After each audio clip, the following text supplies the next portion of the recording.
दोस्तों, आप सभी को नमस्कार।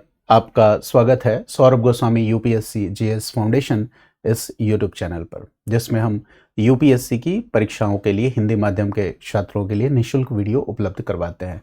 तो आज हम जीएस पेपर 2 में इंडियन पॉलिटी एंड कॉन्स्टिट्यूशन, भारतीय राजनीति और संविधान का जो चैप्टर 1 था, historical underpinnings of Indian constitution, development and features, Bharat के संविधान के उद्भव की ऐतिहासिक पृष्ठभूमि, विकास और विशेषताएं, इस चैप्टर को कंप्लीट करने के बाद उसके पीवाईक्यू थीम्स को डिस्कस कर रहे हैं। आज एपिसोड नंबर 11 में हमने एक पीवाईक्यू थीम को चूज किया है और ये थीम यूपीएससी की मुख्य परीक्षा में पहले पूछा गया है और ये थीम है कि क्या भारतीय संविधान एक जीवंत दस्तावेज, लिविंग डॉक्यूमेंट है।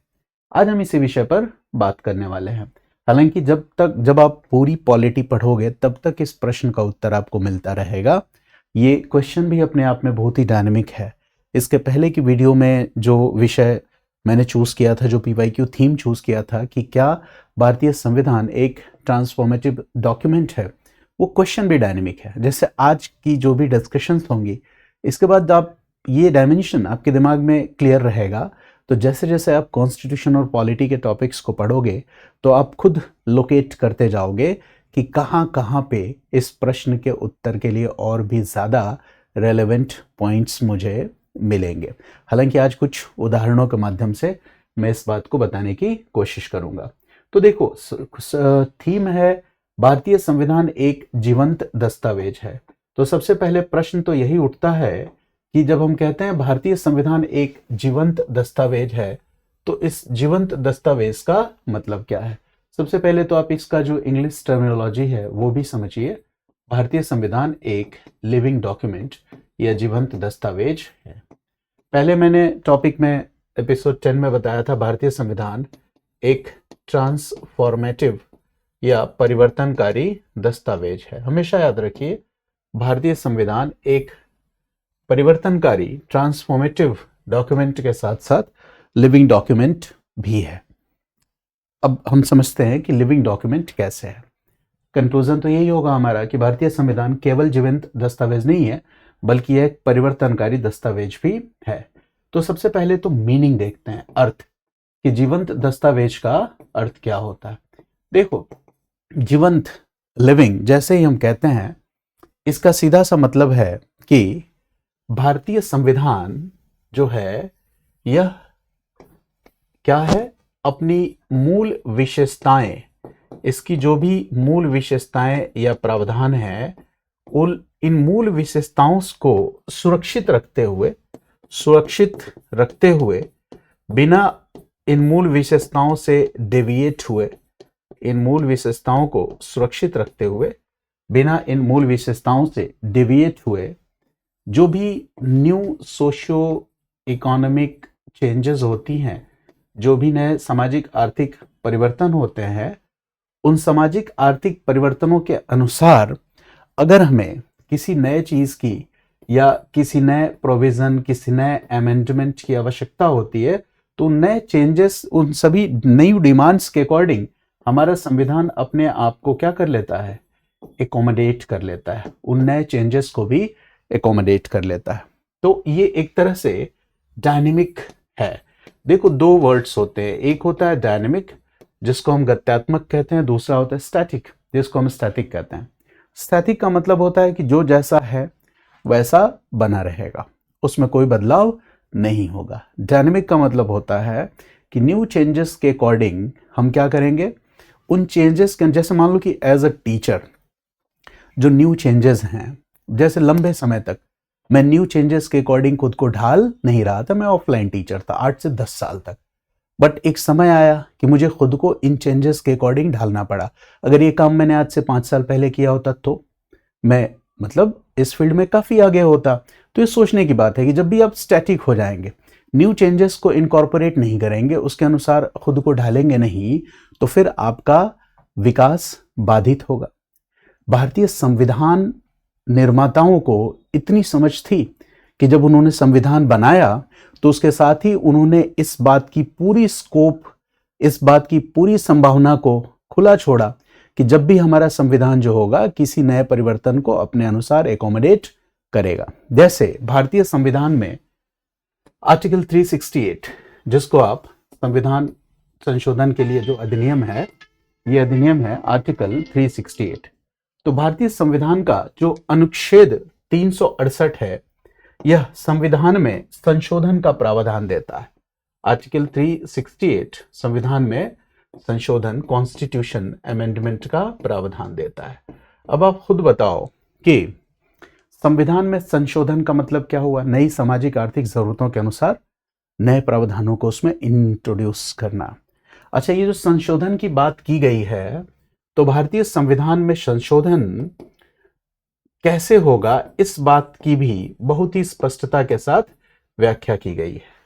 ये कहा गया भारतीय संविधान में जो संशोधन है वो साधारण बहुमत, सिंपल मेजॉरिटी से भी हो सकता है।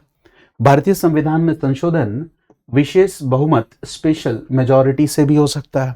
और भारतीय संविधान में संशोधन स्पेशल मेजॉरिटी, विशेष बहुमत प्लस आधा या आधे से अधिक राज्यों के अनुसमर्थन, रेटिफिकेशन से होगा।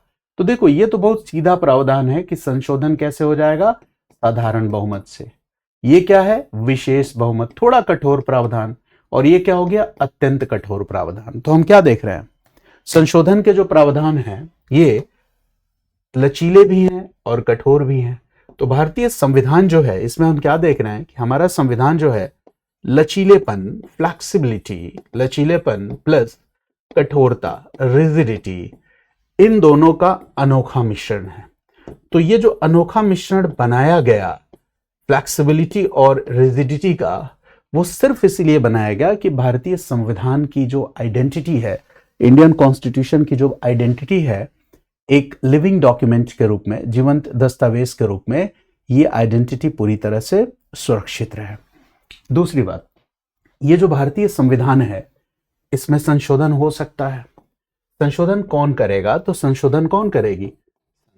और हम सबको पता है कि संसद क्या करती है, जनता संप्रभु है। संसद एक रिप्रेजेंटेटिव बॉडी है, प्रतिनिधित्व निकाय है। जो जनता की प्रतिनिधि है या जो प्रतिनिधित्व निकाय है, वो संशोधन कर सकती है। यानी संविधान पूरी तरह से भारत के जनता के हाथ में, कंट्रोल में है। ये बात आप समझो। अच्छा, मान लो यानी संशोधन संसद कर सकती है, संसद कॉन्स्टिट्यूशन अमेंडमेंट कर सकती है, संविधान में संशोधन कर सकती है। अच्छा देखो, हो सकता है कि हम जिस सरकार को चुने वो सरकार संवैधानिक नैतिकता का पालन ना करे। हो सकता है कि किसी मोमेंट में जाकर हमारे द्वारा ही चुनी गई सरकार कुछ ऐसे नियम प्रावधानों को संविधान में इंट्रोड्यूस कर दे जो भारत के लोकतंत्र के लिए, भारत के आम लोगों के लिए ठीक ना हो। इस बात की भी संभावना है। तो यहां भारत के संविधान में संशोधन भारत की संसद कर सकती है, ये तो बड़ी बात है, संसद की सर्वोच्चता है। लेकिन भारत के संविधान में भारत की संसद जो भी संशोधन करेगी, जो भी अमेंडमेंट्स करेगी, ये सारे के सारे अमेंडमेंट्स क्या होंगे, ये सारे के सारे अमेंडमेंट्स का जुडिशियल रिव्यू या न्यायिक समीक्षा भारत की न्यायपालिका कर सकती है। बहुत बड़ी बात है।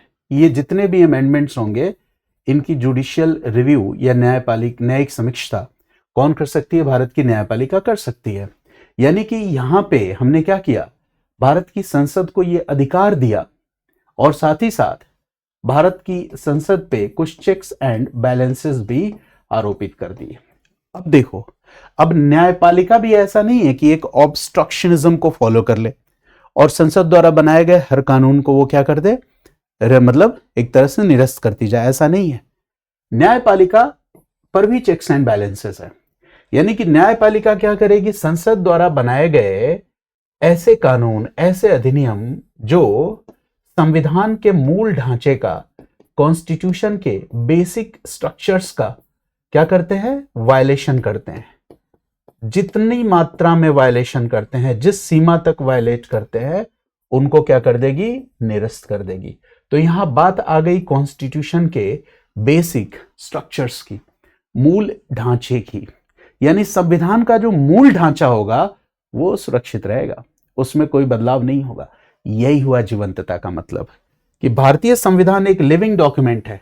इसका मतलब आप इस बेसिक स्ट्रक्चर के साथ कोई छेड़छाड़ नहीं कर सकते, संविधान के मूल ढांचे के साथ, है ना, कोई छेड़छाड़ नहीं कर सकते। इस बात की कस्टडियन न्यायपालिका है। और इसके बाद आप सामाजिक आर्थिक आवश्यकताओं के अनुसार अगर कुछ नए चेंजेस को इनकॉर्पोरेट करना चाहें तो आप लेके आइए। इसीलिए, है ना, संसद बनाई गई है। ये हुआ लिविंग डॉक्यूमेंट का मतलब, कि मूल ढांचे को स्थिर रखते हुए, वहां से बिना डाइवर्ट हुए, बिना डेविएट हुए, नए परिवर्तनों के अनुसार नए प्रावधानों को हमारा संविधान इनकॉर्पोरेट करता है। इसीलिए हमारा संविधान एक जीवंत दस्तावेज है। अब ये तो बात मैंने आपको कॉन्सेप्ट की बता दी। अच्छा देखो, मैंने इसके पहले वाली क्लास में बताया था भारतीय संविधान एक परिवर्तनकारी दस्तावेज भी है, सामाजिक क्रांति का वाहक भी है। तो ये देखो, भारत में जो सामाजिक समस्याएं और चुनौतियां थी 1947 के समय, जैसे गरीबी एक सामाजिक चुनौती के रूप में आज भी समाप्त नहीं हुई है, भुखमरी आज भी है।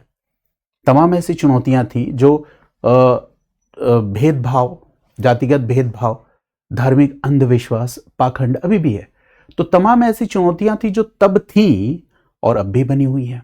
महिला सशक्तिकरण हम 1947 से कोशिश कर रहे हैं और आज भी कर रहे हैं। 106 कॉन्स्टिट्यूशन अमेंडमेंट एक्ट, नारी शक्ति वंदन अधिनियम, जो महिलाओं को 1/3 आरक्षण देने की बात करता है संसद में, राज्य की विधानसभाओं में, दिल्ली विधानसभा में। तो ये क्यों लेके आए हम? क्योंकि नारी सशक्तिकरण आज हमें करना पड़ रहा है। आज से 10-20 साल बाद भी ऐसे नियम कानून लाने पड़ेंगे जो नारी सशक्तिकरण के लिए आवश्यक हो। तो एक बहुत ही सीधी सी बात है कि संविधान को उन सामाजिक चुनौतियों से भी लड़ना है और निरंतर लड़ते रहना है। 1947 के बाद आज 2025-26 में भी हम उन चुनौतियों से लड़ रहे हैं और आज से 10-20 साल बाद भी उन चुनौतियों से लड़ेंगे। तो उन चुनौतियों से लड़ने के लिए हमें नियम कानून प्रावधान तो चाहिए ही, तो हम उसको लेके आएंगे। लेकिन ये ध्यान रहे कि हम बेसिक स्ट्रक्चर को वायलेट नहीं करेंगे, मूल ढांचे को वायलेट नहीं करेंगे। अच्छा, ये बात मूल ढांचे का जो सिद्धांत है, केशवानंद भारती केस 1973 में आया। तो एक बात और आपको ध्यान से समझनी है कि जब हम केशवानंद भारती केस की बात करते हैं, 1973 की बात करते हैं, जिसमें डॉक्ट्रिन ऑफ बेसिक स्ट्रक्चर्स, मूल ढांचे का सिद्धांत, आगे क्लासरूम में जब जैसे चैप्टर्स आएंगे ना कॉन्स्टिट्यूशन में, मैं ये सारी चीजें इन डिटेल्स बताऊंगा। तो अभी मैं उतना बता रहा हूं जिसमें आपका काम चल जाए, रेफरेंस को समझ लें और क्वेश्चन की डिमांड को समझ लें। क्योंकि जब मैं वेट करूंगा इस टॉपिक का तो मैं इस मॉडल पर नहीं पढ़ा पाऊंगा। मेरा प्रयास है कि हर चैप्टर और उससे जुड़े हुए जितने पीवाईक्यू थीम्स हैं उन सबको आपके साथ मैं क्या करूं, डिस्कस करूं। तो देखो, केशवानंद भारती केस 1973 जो है वो एक तरह से टर्निंग पॉइंट है। यहां पे डॉक्ट्रिन ऑफ बेसिक स्ट्रक्चर्स, मौलिक ढांचे के सिद्धांत की बात की गई। लेकिन क्या इस केस से पहले यह भावना हमारे संविधान में विद्यमान नहीं थी? थी। यहां पे न्यायपालिका को कहना पड़ा कि संविधान के मूल ढांचे का सिद्धांत ये होता है, स्पष्ट करना पड़ा। तो कई बार क्या होता है, हमारे संविधान में, संविधान की मूल भावना में वो चीजें होती हैं, लेकिन लैक ऑफ क्लैरिटी या वेग होने की वजह से न्यायपालिका को दोबारा स्पष्ट करना पड़ता है।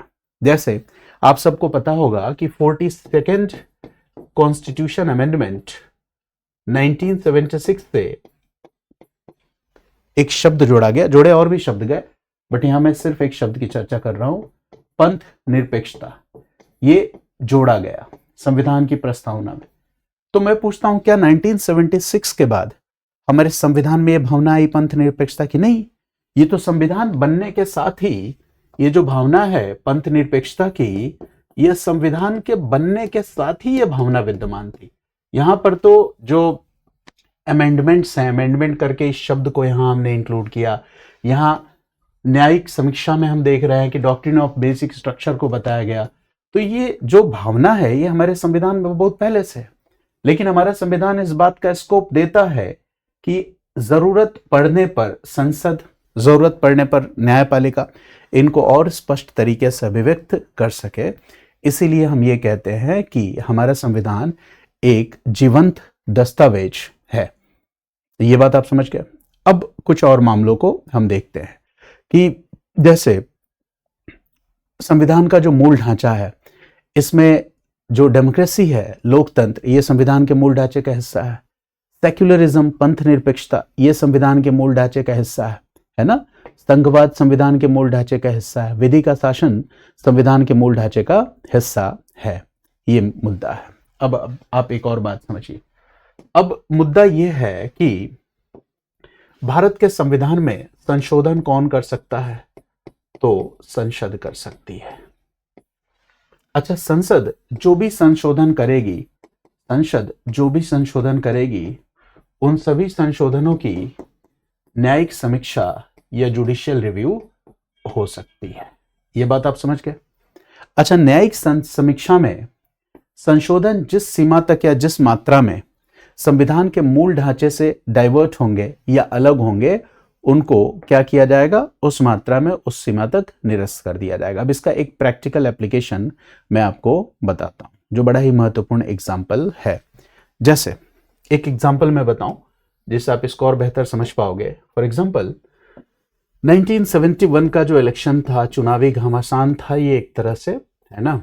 कांग्रेस पार्टी, इंदिरा गांधी के पहले कांग्रेस पार्टी में विभाजन, कांग्रेस हो, कांग्रेस आर, है ना। इंदिरा गांधी ने चुनाव लड़ा और इंदिरा गांधी की ऐतिहासिक जीत हुई। इनकी पार्टी को असाधारण बहुमत मिला, असाधारण जनादेश मिला, और ये वही चुनाव था जिसमें इंदिरा गांधी ने गरीबी हटाओ का नारा दिया था।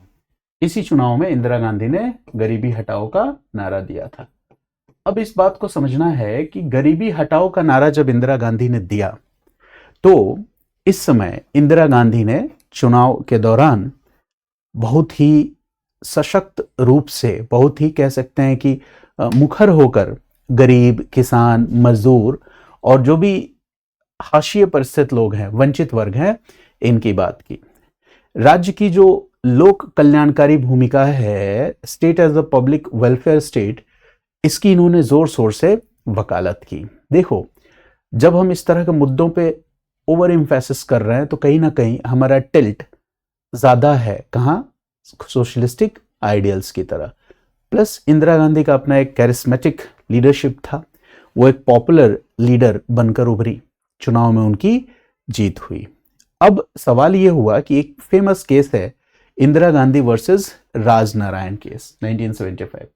तो अब इस केस में क्या हुआ कि राजनारायण ने 1971 के इलेक्शंस में इंदिरा गांधी को जो जीत मिली थी, चुनाव में जो जीत मिली थी, इस जीत की वैधता पर इंदिरा गांधी वर्सेस राजनारायण केस, है ना, 1975। तो इसने क्या किया? इस जीत की वैधता पर प्रश्न चिन्ह उठा दिया और उन्होंने कहा कि इंदिरा गांधी को जो जीत मिली है वो इलेक्शन में, चुनाव में, है ना, भ्रष्ट आचरण या कुछ मतलब गलत तरीके से, मतलब चुनाव में गलत तरीकों का इस्तेमाल किया गया है। तो इलाहाबाद हाई कोर्ट की रूलिंग थी कि उन्होंने कहा कि हाँ, चुनाव में गलत आचरण का दोषी इंदिरा गांधी को पाया जाता है। इससे बीच सरकार एक संविधान संशोधन लाती है, यानी कि सरकार मतलब संसद, और यह संविधान संशोधन है 39th कॉन्स्टिट्यूशन अमेंडमेंट एक्ट 1975, 39वां संविधान संशोधन अधिनियम 1975। और इस संविधान संशोधन से संसद एक प्रावधान लाती है, और वो प्रावधान ये है कि प्रेसिडेंट का इलेक्शन, प्राइम मिनिस्टर का इलेक्शन या लोकसभा अध्यक्ष का जो चुनाव है, इनका चुनाव जुडिशियल रिव्यू या न्यायिक समीक्षा के दायरे से बाहर रहेगा। अब ये कानून किसने बनाया? संसद ने बनाया, 39th कॉन्स्टिट्यूशनल अमेंडमेंट एक्ट 1975 से। और मैंने कहा कि कानून की न्यायिक समीक्षा तो हो ही सकती है, तो इस कानून की क्या हो जाएगी? न्यायिक समीक्षा हो जाएगी, जुडिशियल रिव्यू हो जाएगी। और जब इस कानून की न्यायिक समीक्षा होगी तो सुप्रीम कोर्ट का जजमेंट ये होगा कि पहली चीज, जुडिशियल रिव्यू नहीं हो सकता है, ये बात ही अपने आप में गलत है। कहा कि जुडिशियल रिव्यू संसद द्वारा बनाए गए कानूनों का न्यायपालिका न्यायिक समीक्षा करेगी, जुडिशियल रिव्यू करेगी। ये संविधान के बेसिक स्ट्रक्चर्स या मूल ढांचे का ही हिस्सा है।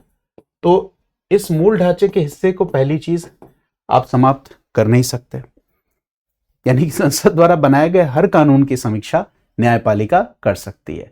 तो ये भावना बलवती हुई, पहली चीज मजबूत हुई कि संसद के पास असीमित शक्तियां नहीं है। ऐसा नहीं कि संसद के पास अनलिमिटेड अथॉरिटी है, जो चाहे कर सकती है, नहीं। न्यायपालिका कस्टडियन है, संविधान की सुरक्षा करने के लिए बैठी हुई है। और साथ ही साथ ये कहा उन्होंने कि जब हम इलेक्शंस की बात करते हैं, चुनाव की बात करते हैं, तो चुनाव का मतलब, इलेक्शन का मतलब सिर्फ मतदान नहीं है, सिर्फ वोटिंग नहीं है। चुनाव का मतलब है फ्री एंड फेयर इलेक्शन, स्वतंत्र और निष्पक्ष चुनाव, फ्री एंड फेयर इलेक्शंस। और free and fair elections judicial, ये उसका मतलब, ये भी इलेक्शन, देखो डेमोक्रेटिक स्ट्रक्चर, लोकतांत्रिक ढांचा, ये भी संविधान के बेसिक डॉक्ट्रिन या मूल ढांचे का हिस्सा है। और जब हम डेमोक्रेटिक स्ट्रक्चर की बात कर रहे हैं, लोकतांत्रिक ढांचे की बात कर रहे हैं, तो लोकतांत्रिक ढांचों में इलेक्शंस का तो रोल इसी लोकतांत्रिक ढांचे के अंदर आता है ना। यानी जब हम इलेक्शंस की बात करते हैं तो लोकतांत्रिक ढांचे की बात करते हैं। और लोकतांत्रिक ढांचे की जब बात करते हैं तो सिर्फ वोटिंग नहीं है, उसमें चुनाव से जुड़ी हुई प्रक्रियाएं भी शामिल हैं, स्वतंत्र और निष्पक्ष चुनाव भी शामिल है। यानी कि यह कहना कि प्रधानमंत्री, राष्ट्रपति या लोकसभा अध्यक्ष के चुनाव की न्यायिक समीक्षा न्यायपालिका नहीं कर सकती, यह गलत है। यानी जेआर किया जा सकता है। और दूसरी चीज, ये जो आपने चुनाव की बात कही कि इस चुनाव का नहीं किया जा सकता, ये बात भी न्यायिक समीक्षा से आई। और 39th कॉन्स्टिट्यूशन अमेंडमेंट 1975 के ये जो प्रावधान थे, जिस मात्रा में संविधान के मूल ढांचे से असंगत थे, उस मात्रा में उनको क्या किया गया है ना, हटा दिया गया। कहा गया कि ना, बेसिक स्ट्रक्चर के साथ अगर हम किसी भी तरह से कॉम्प्रोमाइज करेंगे, न्यायपालिका ने कहा, तो इसका मतलब होगा संविधान में लोकतांत्रिक ढांचे को कमजोर बनाना। यानी हमारा संविधान क्या कर रहा है, डायनामिज्म, जीवंत या नए प्रोविजंस को इनकॉर्पोरेट करने वाला है। साथ ही साथ यह संविधान की या लोकतंत्र की जो स्टेबिलिटी है, मर्यादा है, मूल ढांचा है, इन दोनों को साथ लेके चल रहा है। और जब इन दोनों को साथ लेके चल रहा है, प्लस इसका सबसे ज्यादा जोर इस बात पर है कि यह सामाजिक क्रांति का वाहक बने, तो ये क्या है, ट्रांसफॉर्मेटिव है। और साथ ही साथ क्या है, एक लिविंग डॉक्यूमेंट है। तो इस तरह से इस मामले में यह स्पष्ट किया गया। एक और केस है जिसको मिनर्वा मिल्स केस 1980 कहते हैं। ये भी आगे हमारी क्लासेस में डिटेल्स में आएगा, इन डिटेल्स आएगा। मैं यहां सिर्फ एग्जांपल्स लिख रहा हूं, थोड़ा एक्सप्लेन इसलिए कर दे रहा हूं कि आपको एग्जाम्पल में बातें याद रहेंगी, बस इसलिए। जब हम एग्जाम में लिखते हैं तो अपने आर्ग्यूमेंट के साथ इन सभी बातों को, केसेस को एक लाइन में लिख देते हैं, या इसका जो क्रक्स है वो एक लाइन लिख दिया जाता है। जैसे आपने केशवानंद भारती केस एग्जाम्पल में डाला और वहां लिख दिया है ना, संविधान के मूल ढांचे की सुरक्षा। आपने इंदिरा गांधी वर्सेस राजनारायण केस एरोमार्क दे के क्या लिख दिया आपने, है ना, कि जो चुनाव है, मतलब जेआर, न्यायपालिका की जेआर, जुडिशियल रिव्यू, न्यायिक समीक्षा, ये भी मूल ढांचे का हिस्सा है। दूसरी चीज हमने क्या बताया, इसके साथ ही साथ और क्या है, तो चुनाव लोकतांत्रिक ढांचे का ही घटक है ना। तो इस तरह से आपने क्या किया, हिंट दे के लिखना है। लेकिन उसके लिए हमें थोड़ी स्टोरी अगर पता होती है तो हमारे लिए चीजों को याद रखना मुश्किल नहीं रहता, आसानी से हम याद कर लेते हैं। अब यहाँ पे एक और बात आएगी, मिनर्वा मिल्स केस जो है, limited versus union of India, ये मामला क्यों है। तो जैसे मैंने कहा कि देखो, इमरजेंसी का दौर था। इस थोड़ी सी बैकग्राउंड हल्का सा मैं आपको बताऊंगा तो आप समझ पाओगे। 1975 1977 ये दौर था, इमरजेंसी का दौर था। और इसी दौर में एक बहुत ही महत्वपूर्ण संविधान संशोधन अधिनियम आया, 42nd constitution amendment 1976। Prelims question में पूछा भी जाता है, ये जो संशोधन अधिनियम था, इसको लोगों ने मिनी कॉन्स्टिट्यूशन, लघु संविधान भी कहा। तो ये संशोधन अधिनियम इंट्रोड्यूस किया गया, 42वां संविधान संशोधन 1976। एक बात और ध्यान से समझना, 1971 के इलेक्शंस की मैंने बात की थी और यह भी कहा था कि यहां पे इंदिरा गांधी ने गरीबी हटाओ ये नारा दिया था। वंचित, किसान और समाज के हाशिए पर स्थित लोग हैं, इनके कल्याण की बात की थी। राज्य की जो कल्याणकारी राज्य होने की भूमिका जो थी, इस पे जोर दिया था। ये सब करने के साथ साथ हम कह सकते हैं, इसका मतलब ही है कि समाजवादी आदर्शों पे क्या किया गया था, बल दिया गया था। ठीक है, तो 42वें संविधान संशोधन से एक शब्द भी जोड़ा गया था, समाजवादी, पंथ निरपेक्ष, ये सब आपने पढ़ा होगा, है ना। तो 42वें संविधान संशोधन 1976 में क्या हुआ कि एक टिल्ट देखा गया, सोशलिस्टिक लाइंस की तरफ टिल्ट देखा गया, और इस टिल्ट की आड़ में सरकार ने एक संशोधन करने की कोशिश की। और वो संशोधन क्या था, वो संशोधन ये था, देखो मैंने कहा सोशलिस्ट टिल्ट का मतलब देखो क्या है, इसमें दो तीन चीजें आ जाएंगी। एक है लैंड रिफॉर्म्स, भूमि सुधार, नेशनलाइजेशन, राष्ट्रीयकरण करना। ठीक है, भूमि सुधार, राष्ट्रीयकरण, ये सरकार की मेन प्रायोरिटी में था उस समय। सोशलिस्टिक पॉलिसीज को, समाजवादी नीतियों को बहुत ही प्रभावी रूप से लागू करना, ये सरकार की प्रायोरिटी में आ चुका था, प्राथमिकता में आ चुका था। और सरकार ने देखा कि जब हम इन नीतियों को लागू करने जा रहे हैं तो कुछ फंडामेंटल राइट्स जो हैं, कुछ मौलिक अधिकार जो हैं, इन नीतियों के पूर्ण क्रियान्वयन में, कंप्लीट इंप्लीमेंटेशन में बाधक बन रहा है। कौन से फंडामेंटल राइट्स बाधक बन रहे हैं? तो for example article 14, article 19, article 31, कुछ फंडामेंटल राइट्स हैं जो इन नीतियों के पूर्ण क्रियान्वयन में बाधक बन रहे हैं। तो सरकार का मानना था कि हम जब इन नीतियों को लागू कर रहे हैं तो इन नीतियों को हम लागू इसी उद्देश्य से कर रहे हैं क्योंकि हमारे डीपीएसपी में, directive principle of state policy में, आर्टिकल 38 में बात की गई है वेलफेयर स्टेट की स्थापना की, कल्याणकारी राज्य की स्थापना की। और जब हम कल्याणकारी राज्य की स्थापना की दिशा में काम करने जा रहे हैं, जो कुछ फंडामेंटल राइट्स जो हैं, है ना, इसके पूर्ण क्रियान्वयन में बाधक बन रहे हैं। तो सरकार ने कहा कि अगर डीपीएसपी को फंडामेंटल राइट्स पर, मौलिक अधिकारों पर वरीयता दे दी जाए, यानी इसको क्या मान लिया जाए, वरीय मान लिया जाए, तो इस समस्या का समाधान हो सकता है। यानी नीति निर्देशन तत्वों को हम ज्यादा महत्वपूर्ण मान लें।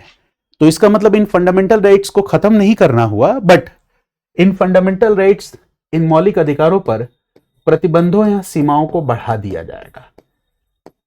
यानी इन लक्ष्यों की प्राप्ति करने के लिए इन मौलिक अधिकारों पर प्रतिबंधों या सीमाओं, रिस्ट्रिक्शंस या लिमिटेशंस को बढ़ा दिया जाएगा। ये पूरा का पूरा मेन मामला है कि हम ऐसा करेंगे, वरीय बना देंगे। तो 42nd अमेंडमेंट 1976 के प्रावधान जो है वो इसी दिशा में है। अब सवाल था कि सरकार जो भी अमेंडमेंट लाएगी, न्यायपालिका क्या करेगी, उसका जुडिशियल रिव्यू कर सकती है ना, ये चीजें हैं।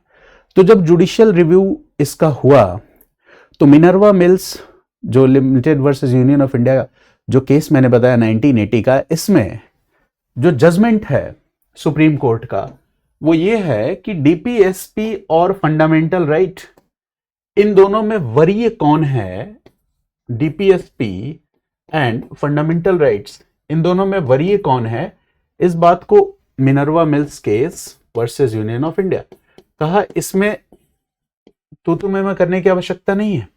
डीपीएसपी और फंडामेंटल राइट्स एक दूसरे के पूरक हैं, कॉम्प्लीमेंट्री हैं। ये एक दूसरे के क्या हैं, पूरक हैं, कॉम्प्लीमेंट्री हैं।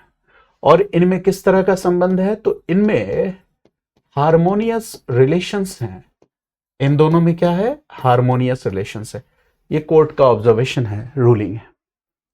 तो आप क्या देख रहे हो यहां पे कि संसद अगर कोई भी कानून लेके आ रही है, हमारे संविधान में संशोधन का तो स्कोप है, लेकिन संसद अगर कोई कानून ला रही है तो न्यायपालिका उस पर पूरी नजर बनाए हुए है कि कहीं ये कानून धीरे धीरे, है ना, जनता के अधिकारों को कम तो नहीं कर लेगी, छीन तो नहीं लेगी। तो देखो संविधान किस तरह से प्रोटेक्ट करता है हम सबके अधिकार को। जैसे एक मुद्दा है जो बड़ा चर्चा में रहता है कि क्या संविधान खतरे में है।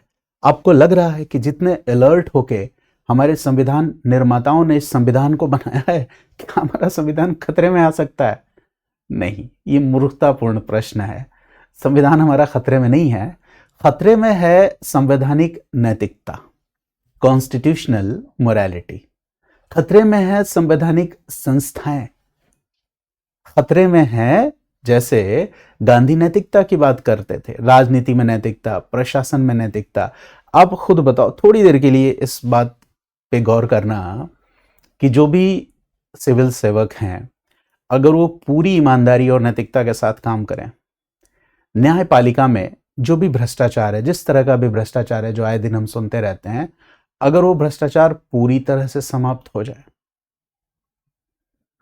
जो न्यायिक नियुक्तियां हैं इसमें पक्षपात पूरी तरह से समाप्त हो जाए, ये सारा सिस्टम पूरी तरह से फेयर हो जाए, तो आपको लगता है कि हमारे कॉन्स्टिट्यूशन में इतना स्कोप है कि कोई मिसयूज कर पाएगा? आपको लगता है किसी में इतना हौसला है, किसी में इतना दम है कि इंडिया के डेमोक्रेटिक स्ट्रक्चर को खत्म करके इंडिया को एक पार्टिकुलर रिलीजन वाला राष्ट्र बना दे? नहीं, हमारा संविधान इतना कमजोर नहीं है।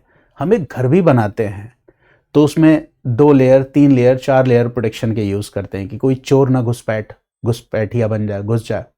तो बताओ, हमारा संविधान जिन परिस्थितियों में बना था, जिन कंडीशंस में बना था, कम्युनल राइट्स पीक पे थे, एक नया राष्ट्र बनाने की मांग थी। आपको क्या लगता है संविधान में इसका स्कोप छोड़ा गया है कि फिर उस तरह के कम्युनल राइट्स को बढ़ावा देके भारतीय संविधान का पूरा स्ट्रक्चर बदल दिया जाए? नहीं संभव है।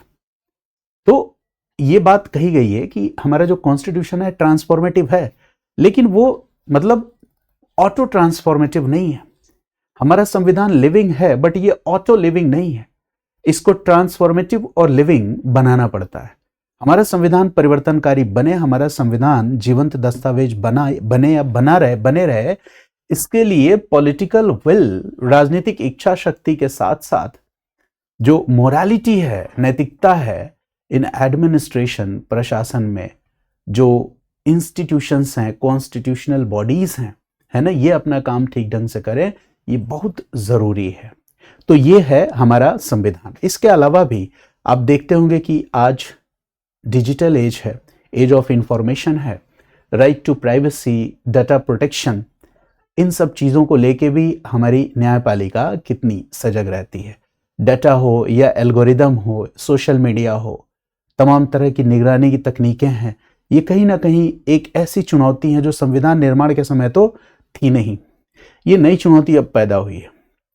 तो अगर इस चुनौती से भारत के किसी नागरिक का अधिकार प्रभावित हो रहा है, जैसे मान लो कि कोई बुजुर्ग ये कह रहा है कि मेरे साथ साइबर फ्रॉड हो गया, साइबर अरेस्ट के हम शिकार हो गए, हमारे जीवन भर की बचत जमा पूंजी कहीं चली गई, बैंक अकाउंट से मेरे पैसे उड़ा लिए गए, तो ये समस्याएं तो उस समय नहीं थी ना जब भारत का संविधान बना था। ये समस्याएं नई समस्याएं हैं। तो इन नई समस्याओं से, इन नई चुनौतियों से निपटने के लिए हमारी जो भारतीय संसद है, जो हमारे पॉलिटिकल लीडर्स हैं, संसद में बैठे हुए जो लोग हैं, इनकी पॉलिटिकल विल ज्यादा इंपॉर्टेंट है। अगर ये सही पॉलिटिकल विल के साथ काम करें, सही तरीके से नियम कानून लाएं, सही तरीके से निगरानी और पारदर्शिता की प्रणाली लाएं, तो ये समस्याएं नहीं आएंगी।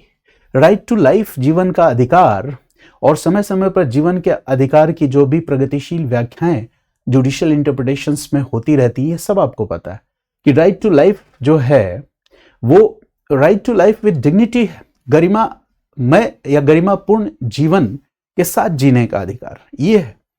कॉन्स्टिट्यूशन ने रीडिफाइन किया। स्वच्छ पानी, स्वच्छ हवा, भोजन का अधिकार, ठीक है, ये सारी चीजें उसमें शामिल की। लेकिन सवाल यह है कि जब हम राइट टू लाइफ की बात करते हैं और गरिमा में जीवन जीने के अधिकार की बात करते हैं, तो नागरिकों को यह अधिकार सुनिश्चित हो, इसके लिए काम कौन करेगा? देश का शासन, प्रशासन, जो प्रतिनिधित्वात्मक संस्थाएं हैं, जो प्रशासन में बैठे हुए लोग हैं, वही तो काम करेंगे। और अगर ईमानदारी से काम करेंगे तो देश के सामने जो भी चुनौतियां हैं वो काफी हद तक दूर होंगी, कम होंगी। तो हमेशा याद रखिएगा कि भारत का संविधान जो है वो परिवर्तनकारी, ट्रांसफॉर्मेटिव होने के साथ साथ एक लिविंग डॉक्यूमेंट है, जीवन दस्तावेज है। लेकिन ये ऑटो ट्रांसफॉर्मेटिव या ऑटो लिविंग नहीं है। ये अपने आप परिवर्तनकारी हो जाएगा ऐसा कुछ नहीं है। मतलब इनेबलर कौन है? Who is the enabler? इसको ऐसा बनाने वाला कौन है? तो वो हम लोग हैं। पॉलिटिकल विल है, राजनीतिक इच्छा शक्ति है, नागरिकों की एक नागरिक समाज के रूप में सिविल सोसाइटी की भूमिका है, हमारी आपकी भूमिका है, मोरालिटी है, कॉन्स्टिट्यूशनल मोरालिटी है। इन सब से मिलकर हम अपने संविधान और उसके आदर्शों की रक्षा करते हैं, करते रहेंगे, तो हमारा संविधान बिल्कुल खतरे में नहीं है। मुझे लगता है कि आज के विषय को आप समझ पाए होंगे। ये सब्जेक्ट थीम ही अपने आप में बहुत डायनेमिक है। तमाम ऐसे केसेस हैं जिन पे बात की जा सकती है। चूँकि हमें आगे एक लंबी यात्रा तय करनी है, आगे हम पॉलिटी पढ़ेंगे, तो जब जब मैं पॉलिटी के विषयों में उन ख़ास मुद्दों पे चर्चा करूँगा तो मैं रिपीट करके आपको सारी चीज़ों की तरफ इशारा भी करता जाऊँगा। और यूट्यूब क्लासेस के माध्यम से ये संभव है क्योंकि यहाँ पे मेरी कोई बाउंड्री नहीं है। There is no any set boundary और द लिमिटेशंस कि मुझे इतने घंटे में ख़त्म करना है। नहीं, मैं जैसे आप बुक पढ़ते हो, बहुत सारे बच्चों को मैंने देखा 3 साल 4 साल तैयारी के क्रम में वो रहते हैं और एक ही बुक लक्ष्मीकांत 4-5 साल तक पढ़ते रहते हैं। तो मैं अपनी क्लासेस को कुछ इस हिसाब से डिज़ाइन किया हुआ है कि आप अगर मेरी वीडियोस को लगातार देखेंगे, प्रॉपर नोट्स बनाएंगे, धीरे धीरे आप पाएंगे कि सारे स्टैंडर्ड बुक्स का नॉलेज आपके दिमाग में है। एनसीईआरटीज़ पे भी मैं आपको डिस्कशन कराऊंगा, वो अलग से कराऊंगा क्योंकि इस बार मैंने सीधे फाउंडेशन कोर्स से शुरू कर दिया। तो बाद में जब ये पूरा मेरा हिंदी मीडियम का ये सारा सिस्टम कंप्लीट हो जाएगा तो मैं एनसीईआरटी बुक्स के लिए भी, है ना, अलग अलग एनसीईआरटी बुक चैप्टर वाइज पढ़ाऊंगा, जिससे कि जो स्कूल में बच्चे हैं या फिर जो +2 में हैं और सिविल सर्विस की तैयारी कर रहे हैं तो उनको एक स्कूल में भी हेल्प मिल जाए और आगे के लिए उनकी एक बैकग्राउंड या फाउंडेशन भी तैयार हो जाए। तो हम सब चीज़ों पे करेंगे, क्रमिक रूप से काम करेंगे। मुझे उम्मीद है आज की क्लास आपको समझ में आई होगी। हमसे जुड़ने के लिए, वीडियो को देखने के लिए आप सभी का बहुत बहुत धन्यवाद। मिलते हैं आपसे अगली क्लास, अगले एपिसोड में।